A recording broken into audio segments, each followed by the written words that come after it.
Awesome. And welcome to another episode of How to Make It in Toronto. We're joined here by Leandro Cartelli, CEO and co-founder of Lana Talent. With over 15 years leading talent acquisition at global companies like Accenture and DeliveryHero, Leandro now helps growing businesses find the right talent to scale with purpose. He's passionate about building teams that not only perform, but also fit culture. And he brings a data-driven, human-centered approach to hiring. Welcome, Leandro. Hey, Carl, thank you for having me. I'm very excited for our conversation today. Yeah, me too. So to get started, so how do you define success, and has that definition changed over time? Yeah. So I'll start with the second part, and yes, it's definitely changed over time. Mm-hmm. The way I've always defined it, or used to define it, was really around sort of climbing the ladder, right? Getting promotions, recognition, having well-known brands behind, in my back and on my belt. It's great. And I would say over my 20s and maybe early 30s, that was, success for me. And that was really what I was focused on. Over time, I realized that really success was such a, at least for me, something that was much broader than that, right? So I've started feeling more excited and more successful when I would do things that were meaningful for me, that had a purpose. I realized that I thought it was, success was more about helping others than myself. Yeah. It really, when you realize that, it's also a bit of a circle, right? Because when you help others and they grow and they're successful, they will help you and you grow, as well. But I realized, especially in what I do, right, talent acquisition, we help, businesses find, amazing talent, and then we find people find opportunities that are life-changing for them. And what we do is, work is a lot of the time that we invest in our lives, right? We spend a lot of time at work, and helping people find those jobs is so rewarding. And I've been leading teams for a long time, helping my teams grow and find opportunities themselves as well. So I would say for me, over the last 5-10 years, success has become just doing things that have a positive impact. I don't want to say in the world, but definitely, my ecosystem. Yeah, I love that. I love that response, especially because it's so involved in helping out other people as well, right?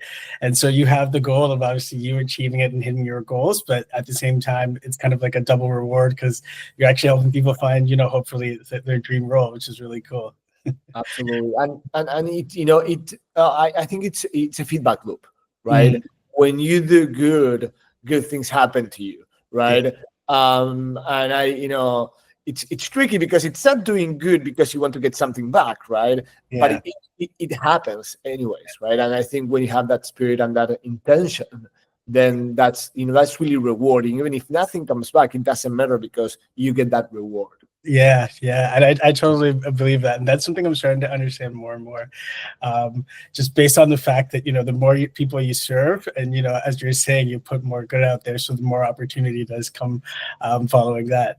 I know you'd mentioned it, and I mentioned a brief bit about it in the introduction, but could you give me a little bit more information about your background and how you've gotten to where you are now?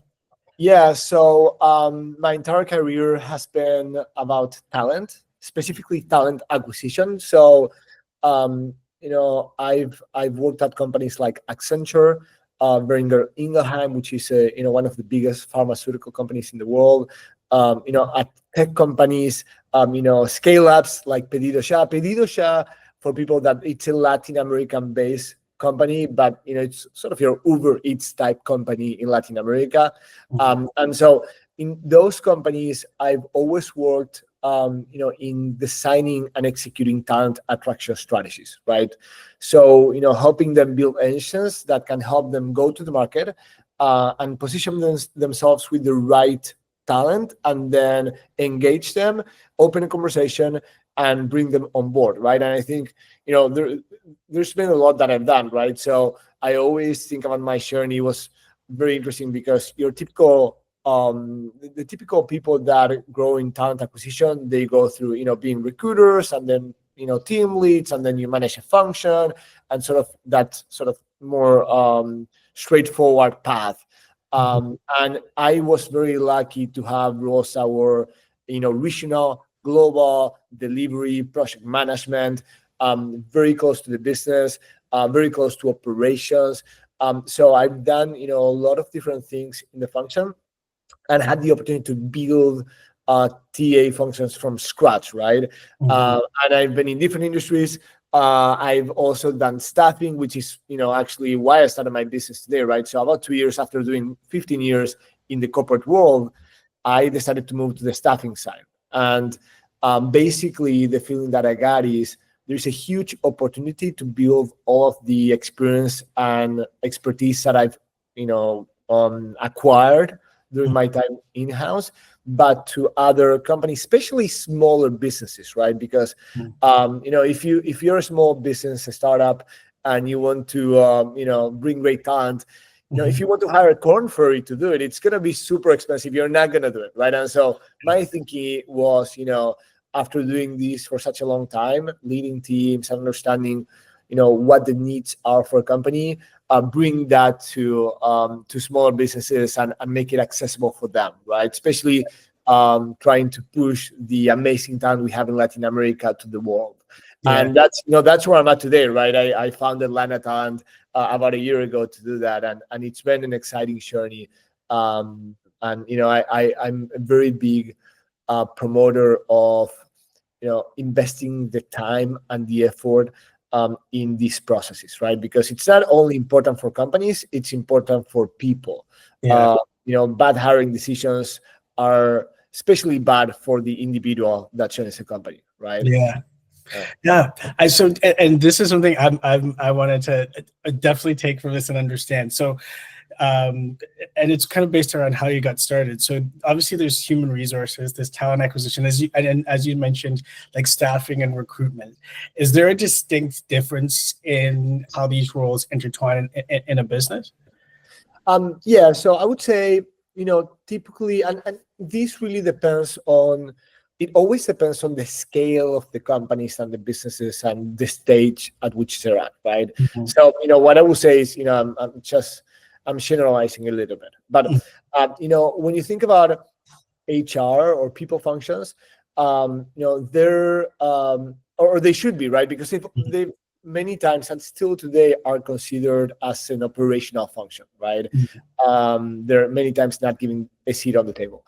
But HR and people functions should be a business enabler, right? And so it's about helping connect the dots between the strategy and the people.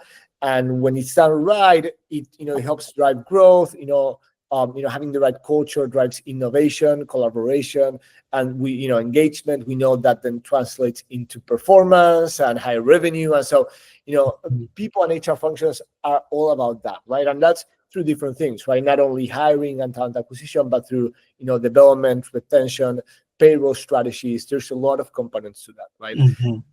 Talent acquisition is really about the strategy to attract, engage, and retain. I would say up to onboarding, the right people. And talent acquisition works very closely. And this is when you have organizations that are, that's why I make the comment earlier on, because many times in smaller businesses you have it all in wrapped up in one person or a smaller team, right? Big organizations have a separate talent acquisition team. And talent acquisition really, has a foot outside of the door, right? It's always looking at the market, at the talent trends, at the talent movements, and it connects with the business and HR to understand the needs of the business. But it's always outside looking at the market and how what the business need connects with the talent in the market, and then making that connection between one and the other.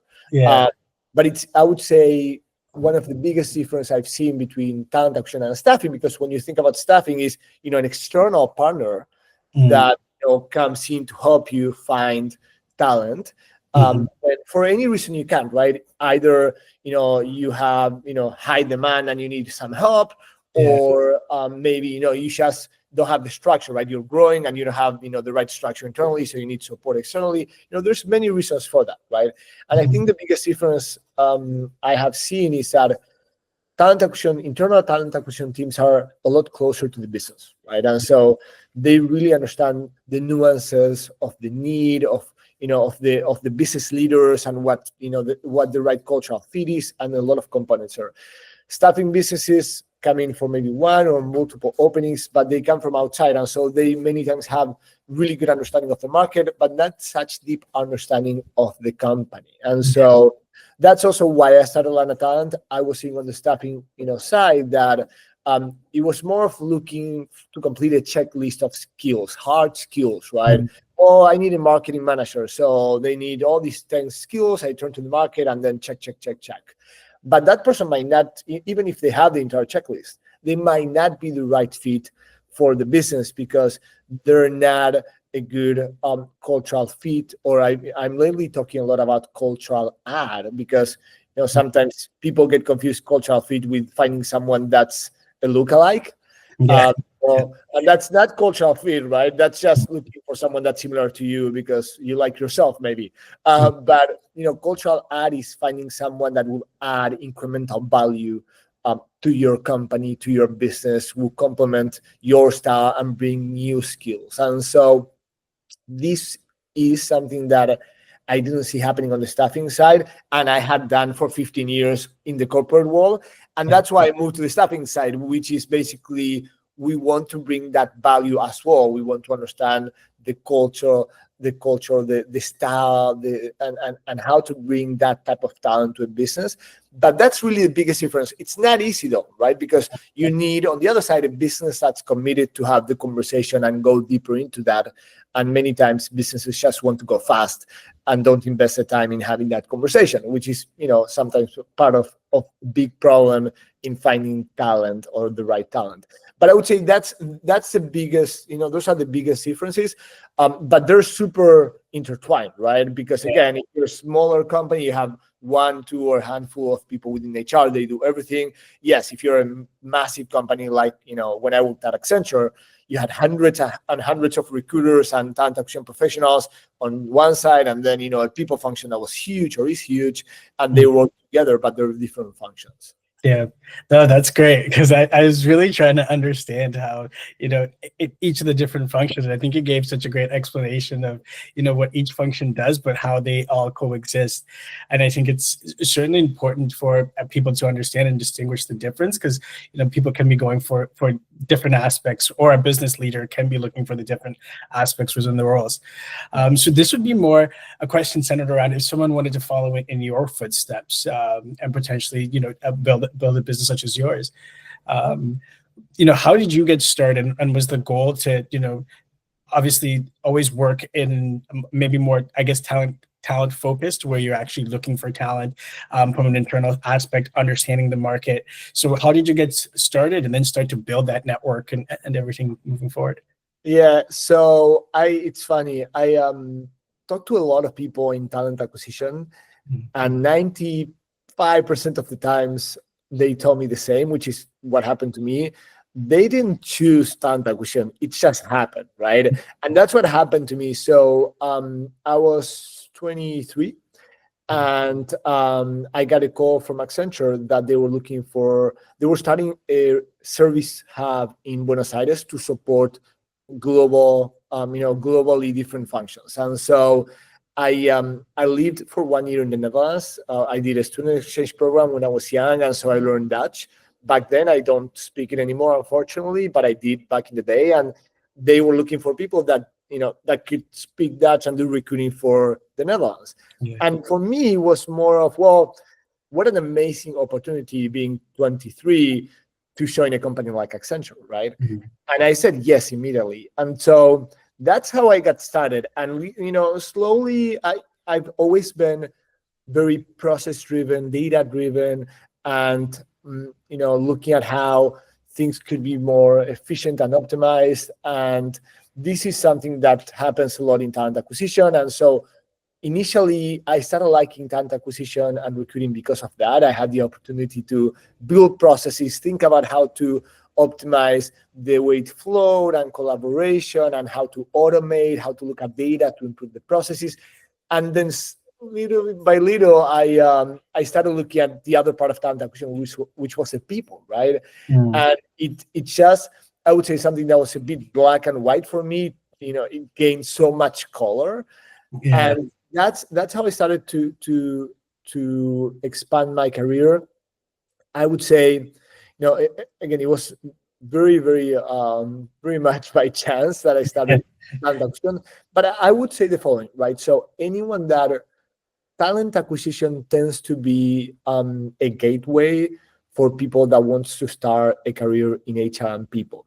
And the reason for that is that talent acquisition, people and HR functions are strategic functions, right?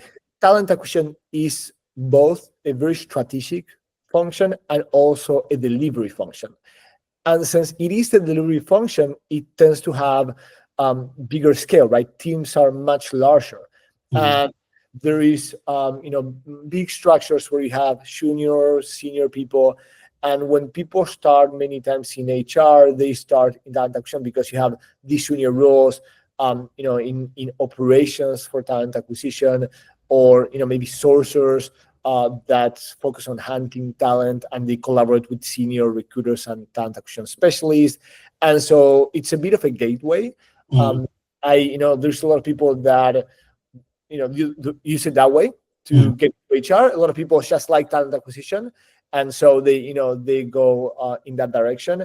I would say, though, that's changing now with AI, because a lot of the tasks and functions that were typically from sort of that for those roles, and more operational junior roles, those, I would say, gateway roles, are being taken over by AI. And so I think there's still some time to go in this transformation. So that would still be the way to go for me. But the other thing I would say is, if someone likes talent acquisition or pay people and HR functions, what I've been seeing lately is some roles coming up which relate to being technology strategies for the functions, right? I started to see for bigger companies roles that are, talent acquisition, technology strategies, because they're undergoing, and organizations are undergoing transformations with AI. That's going to happen. It's happening right now. And so I would definitely recommend people to start learning and educating themselves on AI for people and talent, because if you're able to understand the landscape and how it integrates and adds value, then you're going to be able to have more strategic roles, and you're going to become very, very attractive, and you're also going to be able to use that on a day-to-day basis, right? And so if you need to hire someone, if you want to go into talent acquisition and you have someone that that doesn't have experience but really understands how to use AI technology to optimize what they do on a day-to-day basis, and someone that doesn't, then the person that knows AI is going to get hired, no questions about it, right? And so that would be my recommendation, which has nothing to do with how I got started, right? No, because I think, and this is something we're going to definitely dive into more, but there's so much change, and especially with technologies, and obviously including that of AI, in which is playing such a big part in the role in itself, because obviously now you've got the AI readers in terms of looking at skills that you have to have in your resume. You're now doing maybe some online interviews, for example, prior to actually meeting the candidates, where you're getting them to record videos, and all these different things you're starting to see. One of the questions I was going to ask is that, and especially because you've kind of played it from before all the technology into now, what do you think are some of the top skills that are required that have helped you be successful? Because obviously in this role there is the strategic side, but then there's also the soft skill side, really understanding the role, but then also needing to understand the culture within a business to find the right fits. And so for you, what helped you be successful, and what skills do you think are important for someone who necessarily wants to be successful in this role, on top of having that technological part now added to everything else? Yeah, I would say there's probably 3 or 4 key skills that have helped me personally, and I would absolutely recommend, I think, to anyone pursuing a career in talent acquisition. I think they're probably very agnostic of the type of career you want to pursue, right? So first one, and this is very talent. I say it with my TA hat. Probably anyone else in their role would say, yeah, that's us as well. But I would say resiliency is key, right? So in talent acquisition, there's a lot of variables out of your control. Talent needs are always urgent, but the time invested from counterparts does not reflect that. You depend on a lot of things. Business pivot, the business pivots all the time. That means changing priorities all the time. There can be hiring freezes, and then overnight you have to go out to the market and hire 100 people in the next 5 days because the business needs it. Hiring managers and business leaders many times don't know what they need, and so they ask for one thing and then they change a lot along the way. And then on the other side, you have to manage the candidate experience. And that's very difficult because many times it doesn't depend on you, the fact that you don't have news or things are not moving quickly, and you have a person on the other side that's extremely excited about the fact that they can have an opportunity in the company they love and they've aspired to work for. And so I would say resiliency is definitely one of those key skills that you need for talent acquisition. I would say second is adaptability, especially today, right? And it connects with what I just mentioned, with all of the change. You need to be resilient, but you need to adapt as well. And you need to be able to very quickly change your focus, and not get frustrated with that. The landscape changes a lot, especially now. We were talking about AI. Of course, it's changing a lot. And if you're not able to adapt, then it's going to be impossible, right? The third one, I would say, is business acumen. Talent acquisition professionals are business advisors, and they need to understand the business they serve. And so if they don't do that, if they don't understand where the business is at, in terms of the growth, the challenges, how they operate, it's very hard for them to turn around and go and find the person that's going to help solve for the current business context that you're undergoing as a business. And so business acumen is key, right? Sitting down with the leader on the other side, understanding what's happening with their function, how that connects to the broader strategy, how that connects with the talent need that they're bringing to the conversation, what are the questions you need to ask to challenge them and to help them see whether what they're thinking they need is actually what they need or not. And so I would say that's definitely key. And the last one, I said 3 or 4. I would say definitely fourth. It's really communication, relationship building, right? It's always been important, but I do believe it's becoming increasingly relevant when so many components of the process of the talent acquisition process are being replaced by AI.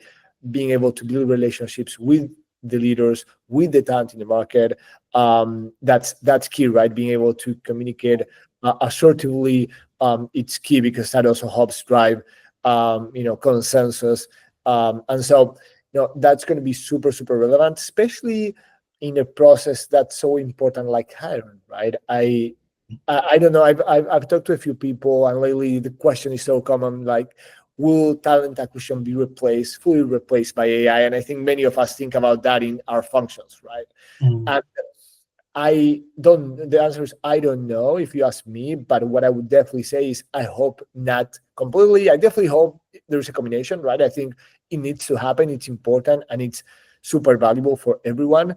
But when we talk about talent acquisition, leaving the business side for a second, we're also talking about people exploring an opportunity and a new career.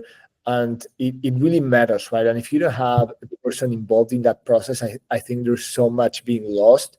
I would personally not consider an opportunity anywhere if I'm not able to talk to a person on the other side that can, I'm not saying answer my questions, because AI can do that, but that can help me understand the culture, where I can build rapport and a relationship and understand, well, I'm getting on this journey with someone else. It's not me and a machine, right? Yeah. Yeah, no, I totally agree. And I think that's a great part for us to kind of jump into everything that's happening with AI, because I think, and certainly with what you're seeing, in a tough job market or in a job market in general, is, a lot of people are either being filtered out by AI before they even get a chance. I think there's obviously a big fear of job loss that's going to come based on AI as well.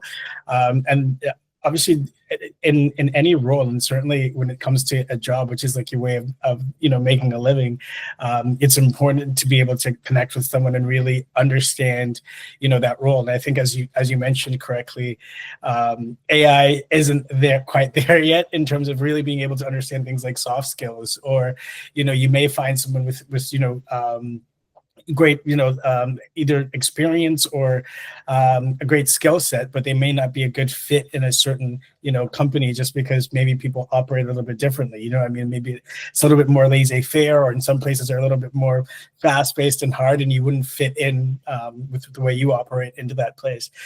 So my first question would be, number one, are you hearing or getting any feedback from businesses you work in around AI, and whether you're using it, or whether there's kind of fear around what may happen with your business in that in your position?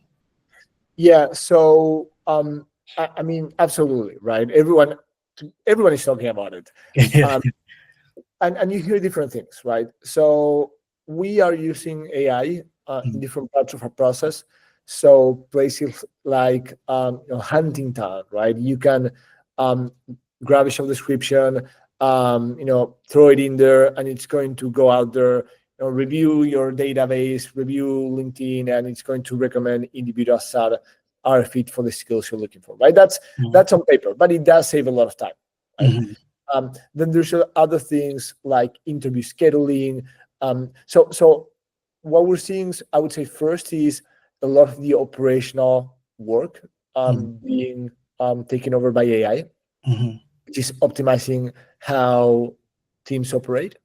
I would say that first. We're seeing in our industry, for example, we're seeing a big difference in volume hiring.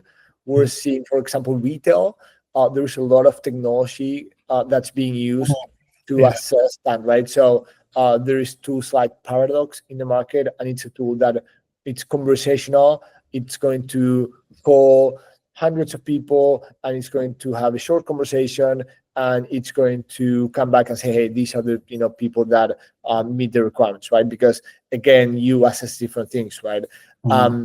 We are seeing that for white collar roles, there is a lot of movement, right?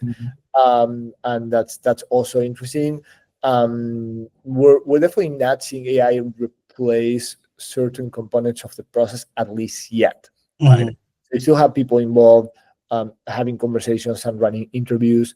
On the other side, candidates expect people to be involved, and so there's still some change that we all have to go through, or I think maybe getting used to this, but it's going to happen eventually.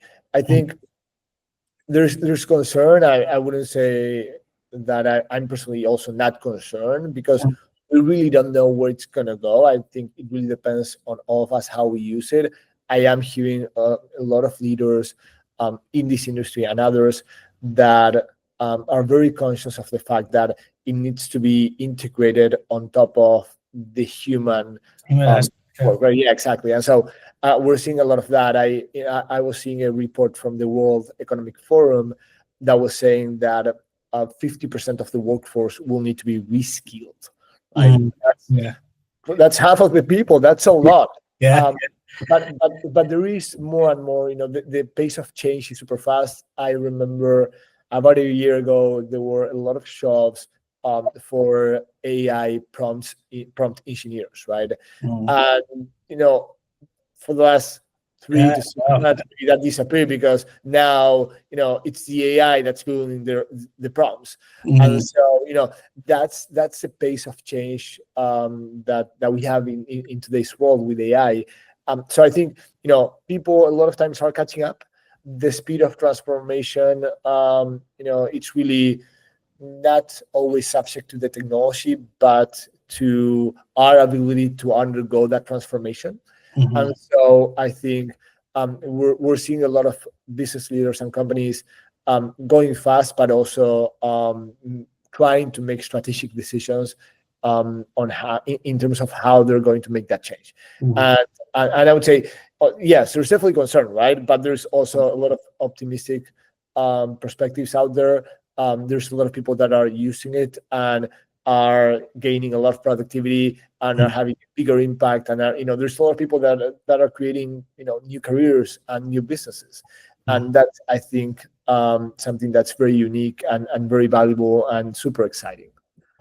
No, I totally agree. And getting the chance to work with, AI every day, selling AI every day as I do, I think no matter what, there's always going to be an important part or an essential part that people within your career are always going to be there for. I think AI, as you said, is going to do what it can do in terms of optimizing things, in terms of improving productivity, because there's a lot of the admin tasks or more operational tasks that it can always help complete and do faster or make more efficient, and that gives people like yourself more time to actually really deep dive into the person, understand the role, understand the team as well. So, I think, you call it human in the loop. So I feel like there's always going to be an aspect of that where that is. And I think this is great opportunity.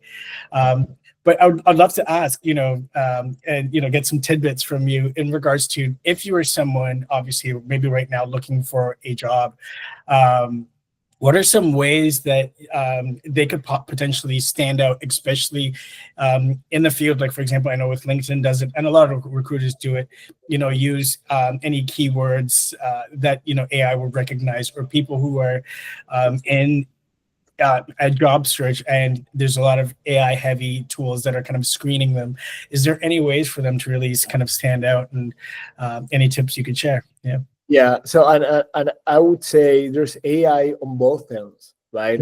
Yeah. So I think about it like the first stage of a recruiting process now in many cases has become an AI applying and talking to another AI that's reviewing the application. That's crazy. Yeah. So what I would say is a couple of things, right? So I just mentioned AI. So I would say for someone that's looking for a job, definitely use AI, but use it smartly, right? Don't put an AI bot to apply to 1,000 positions and send 1,000 messages, right? So you can use it to coach you on writing your CV and guide you on how to make it more relevant for a role, for organizing your job search, right? Because looking for a job, it does take time. It's a job in itself, right? So definitely, for organization, prepping for interviews, right?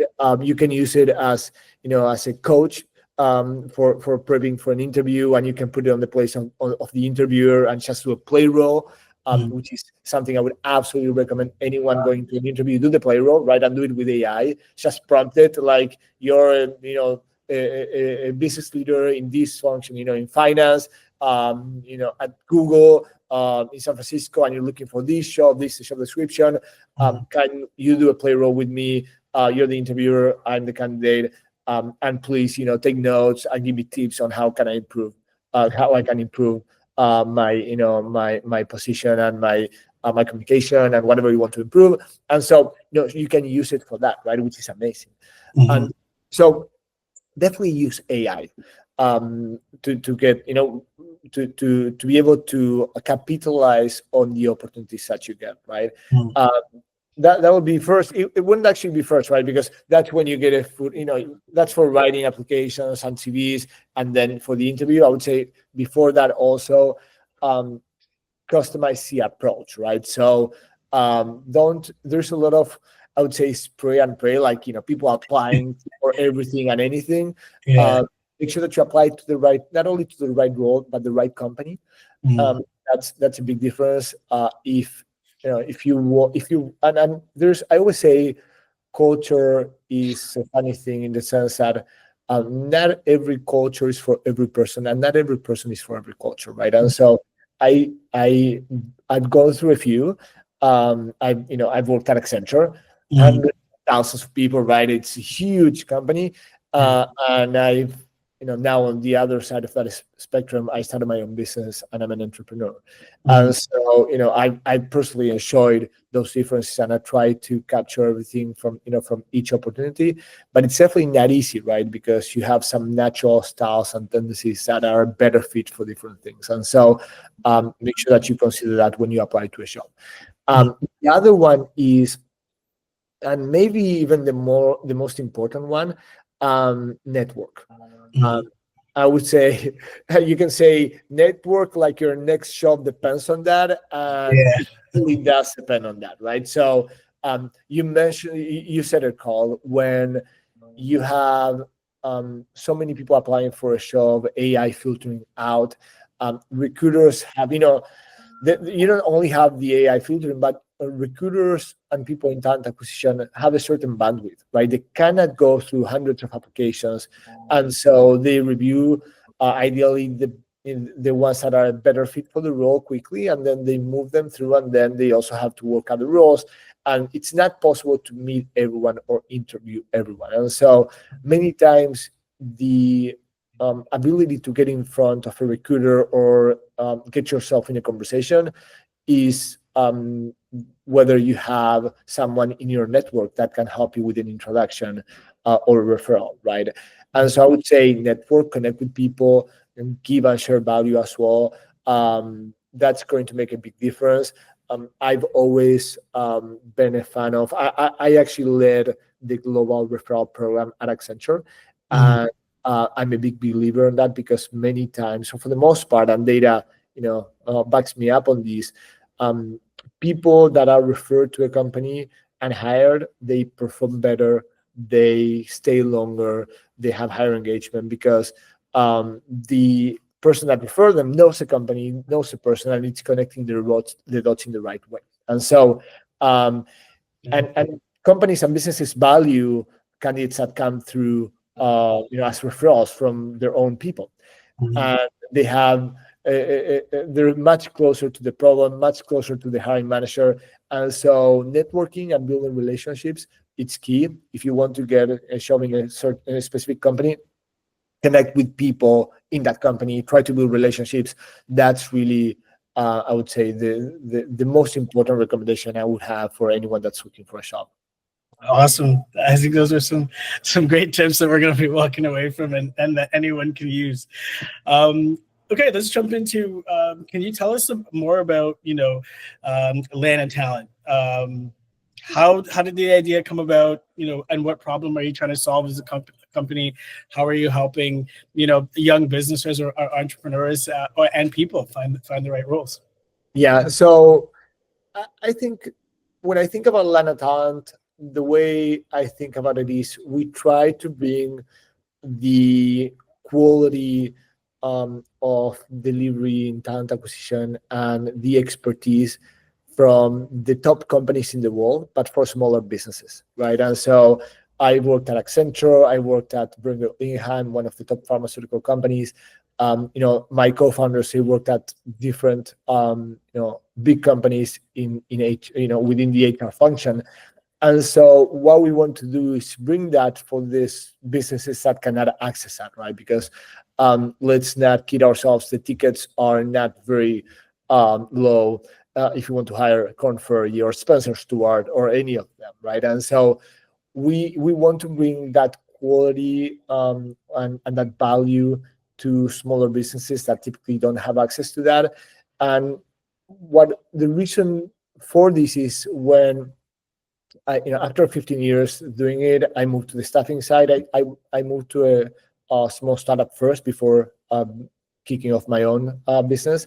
Mhm. And as I got to know the industry, my feeling was I'm seeing a lot of that checklist mentality. Well, they need these 10 skills, check. Let's bring these candidates forward. And the advisory component, where a talent team helps a leader, business leader, understand the actual need rather than just telling them, that's okay, I'll bring whatever you ask from me. That was missing. And then the cultural add or cultural fit component was missing entirely from the conversation, right? Okay, so you want an SEO specialist. That's fine. We'll get that. Anyone can turn around and find someone in the market. Now, that's that's the role, and that's the hard skills. What's the person you need here, right? What type of soft skills? How do you work? What is your purpose as a company, and how does what type of person are you looking for that will connect with that? And are you fast paced or not? How complex are your processes? How mature is it? And can someone do you need someone that's comfortable with ambiguity, or do you need someone that's going to come in, be very hands-on, very process-driven? Those are key components that were simply missing from the conversation. And so we believe that it's important to bring that back to the staffing and recruiting industry. And it happens when you sit within a company, right? Because business leaders hold you accountable, and you also understand the importance, because your role and your success is also tied to the company's success. Many times staffing companies come in, just fill the role, and they turn around and move on to the next thing, and they're not necessarily committed to the long-term success. And that's what we want to do different, right? We want to really be committed to that long-term success, and we believe that we can bring that expertise from doing that for massive global companies, and really trying to do the things differently in the staffing industry. So I think that's why we started, and I think that's also what makes us different. The other thing I would add is I'm from Argentina originally, and of course biased when I say this, but I do believe there is amazing talent in Latin America. And now more than ever, it's possible for businesses from everywhere to take advantage of that, especially US, North America, Canada as well. And so many times, especially the smaller businesses, don't really know how to go about it, right? They don't understand the Latin American market, the culture, the compensation structures, how to hire here, how to even start thinking about looking to hire someone here. And so we do that all for them, right? We just take care of that. We understand their business, they need the culture, and we turn around and we find the person in the region, in the right country, that's the right fit for what they need. And then we take care of, the hiring and the admin and all of that. And so, especially when you're a small business, you just, it's so hard to take care of everything. And we're basically taking that work off their hands and making their life easier. And so that's really, why Lana was born, and what we're really trying to achieve, and the value we try to provide to our clients. Yeah, what a massive value add too, and being able to showcase an entire region and show the talent that's there. I think that's super impressive and obviously very helpful, and for businesses as well. Let me ask you this question, and I think it's you can either answer it from a professional standpoint or an entrepreneurial standpoint. But in your career or in your business, what has been one of the biggest obstacles that you've faced, and how were you able to overcome that, and what did you learn and take from that moving forward? Yeah. So I think one of the biggest. Maybe the biggest.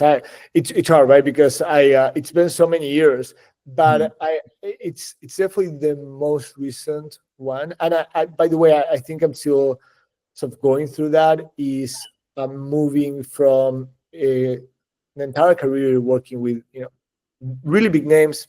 I also worked at startups, but really big companies, and having that structure and that support and that, let's call it, comfort to starting my own business.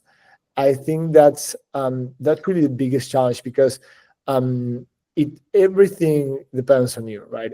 Everything. There's nothing that it's not only about doing it, because you have to do everything, but really knowing that you have to do it, right? And that's a big one, right? Because you know that when you start your own business, you're gonna have to do everything, but what are the things that you actually need to do, right? And so going through that experience, it's very different, right? It's a roller coaster, right? There's the good days are amazing, the bad days are really so hard, because things depend on you. And so sometimes I personally I'm very, very accountable. I've always been very accountable, and now, of course, for my own business, there's no other way to look at it. You're the person that's accountable for everything. And so I think that's just I would say going through that, understanding what's important and what's not, really prioritizing. It's surviving and learning how to prioritize in the right way, and the impact that has in my business and in being successful. I think that's a big part of that. Understanding that things take time, right? We all, I think, more and more, it's become common that we all expect, in every aspect of our lives, but that instant gratification and starting business up from scratch, it's definitely not instant, right? It takes time. And so going through that journey, being humble enough to understand where you made mistakes, what works, what doesn't, it's all of that to the extreme, right? And so I'm going through that right now. It's a huge change, a big challenge, very unique, and I'm enjoying it most days, not every day. But I would definitely say that's really the biggest challenge. And I think definitely the learnings are there, right? Just prioritizing, being humble, and just being patient, right? Just knowing some things take time. I heard someone talk about a few months ago, was very interesting, negative momentum, which is basically many times you're doing things and you're not seeing the results, right? And that's negative momentum, because those what you're doing today, it's gonna create movement in the future, but maybe you're not seeing that today. And so when you're maybe when things are happening, it's not because of what you're doing today, it's what you've been doing for the last months or years, right? And so that having that mindset, I think, makes a huge difference. Yeah, I love that, and I think that's one of the biggest things, certainly in running a business. Just the level of responsibility and accountability that you have to take, and having to have that mentality of just pushing through and getting things done. And I really like that take of not thinking about things. I think just because of the time we're in, access to information, obviously technology, there is that sense of like instant gratification. Oh, I did this, and then I have to jump all the way to the top, and that's not how things work. And it is that slow burn of slowly building. But I love that saying that you just said. So it's like it's not what you did yesterday, but it's what you've been doing for the past few years that you really start to see. And I think that's an important lesson for anyone who's building a career, because it's not a one-day thing. It's something that's going to take a while. And definitely, if you're building a business, you definitely have to have that mentality as well, right? Yeah, absolutely. So, I mean, for you, again, what kind of tools, resources, whether in your professional career or as an entrepreneur, have helped you be successful? And is there anyone you would recommend to either other business leaders or people in HR, talent acquisition?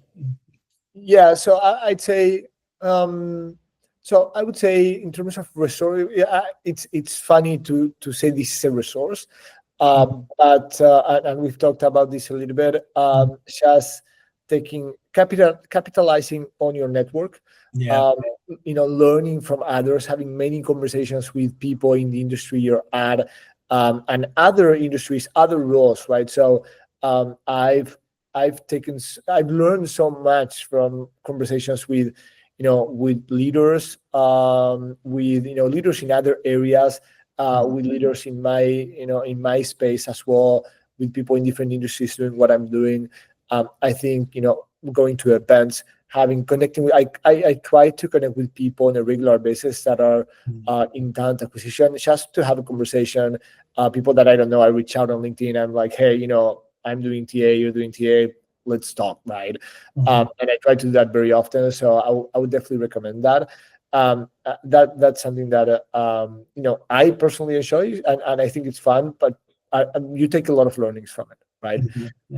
The other thing I would say is, just look for different resources. I lately I've been listening to a lot of podcasts, and I'm not reading as much. Something I'm trying to change right now.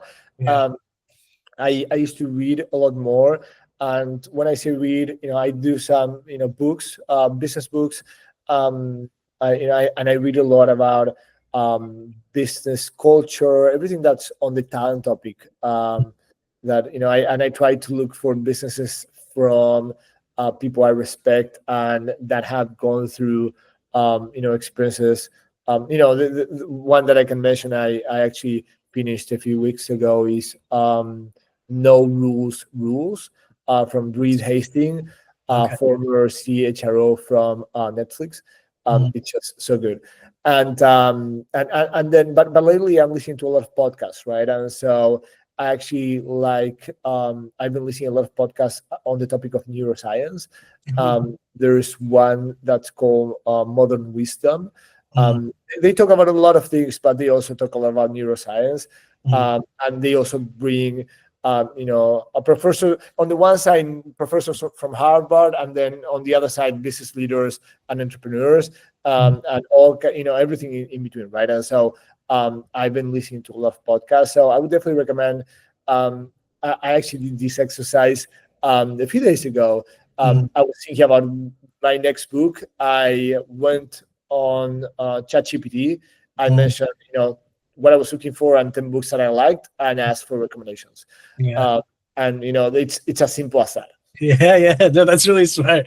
I always forget you could use ChatGPT like that as well, right? It's crazy. Yeah, you could. I love it, right? Because lately, I feel I do still need to do something on my own, because if not, I'm going to over rely on it. But yeah, I mean, I got a few good recommendations. I actually took note, and I'm probably buying a few of those books in the next couple of weeks. Yeah, no, that's awesome, and a great way of certainly. I mean, it's building your skill set and also being aware of your market as well. I think that's so important for you to obviously there's the self-help books, but also, as you're saying, I think network is huge. One of the things I love the most about doing this podcast is getting the chance to speak to so many amazing people such as yourself, where I'm just asking you guys, what are you doing? Where are you getting information? What's keeping you fresh? So network is extremely important for sure. And then just, I think just getting out there and meeting different people, putting yourself in uncomfortable situations and not being afraid to ask the question is always important. So we're getting to the end here. So I wanted to ask is where can the audience learn more about Lana Talent? Your website, can we follow you on social media? We want to find out more. Where can we find out more? Yeah, so I've chosen one social media. I'm not everywhere. I'm on LinkedIn, which of course makes sense because of what I do. So people can just search for me, Leandro Cartelli. They'll find me. I'm extremely active. I post almost every day. I post a lot on the topics that we've talked about, actually: candidate experience, talent acquisition, AI. So these are the things that I love to talk about. So I'm very, very active. People can find me on LinkedIn. And then if they want to know more about our company, lanatalent.com, LANA talent.com. And they can find us there. And they're also going to see, also who my co-founders are, which they're super smart, amazing people in the people and HR business. They also have their own a separate business, which is a technology company focused on people experience, which is why we also decided to start Lana together. Their company is a software that helps businesses assess the engagement level of people, and they recommend actions to improve that engagement. And so, they look at the other part, right? When people have joined the company, how do you keep them happy? And so if people can find some information there as well about them, and they're going to find our LinkedIn there. So definitely, if you want to find me, go on LinkedIn. And I'm the guy talking about talent acquisition every single day. Awesome. That's perfect. And we'll definitely tag it, check it out as well. And really excited for people to learn more about that. I really want to hear more about this engagement tool. It sounds awesome. So I'm definitely going to take a look as well. And so we can talk about it in the next episode. Yeah, exactly. Exactly. That's perfect. My final question for you would be, I mean, with such a great career, you've worked, at big places like Accenture, as you've mentioned, DeliveryHero, now building your business and obviously growing at the rate it is. What are you most proud of at this point? Yeah. Wow, that's a big question. So I would say, I think it's funny, right? So I think it's going to be a good way to close the loop, right? When we started, you asked about what success meant for me. And I shared a little bit about how making an impact, doing things that I enjoy, and how making an impact in others, that was success. And I would say, I'm going to connect those thoughts, and I would say the thing that I'm most proud of is the fact that, what I've done through my career is have a positive impact in others, in people looking for a job, for a career, in changing lives, and in people that have worked in my teams, right? That I've led, that I've collaborated with. Every time I see someone and I connect with someone that was part of one of my teams, and they're doing amazing and they're growing, and we talk about our time together. That makes me super proud whenever I see that I had a positive impact in someone else. So I would say that's the thing that I'm most proud of. Perfect. Leandro, thank you so much for your time. It's been great to learn more about you, learn about the business, learn about your take. Also jump into a little bit about AI and how it's affecting the industry. So we can't thank you enough. Thank you so much for your time. And we're definitely going to have you on again and continue this conversation. I'm sure there'll be more questions as well, but thank you for your time. Thank you, Carl. It was an amazing conversation. I had a lot of fun. Thank you for having me. Awesome. Thank you. Take care.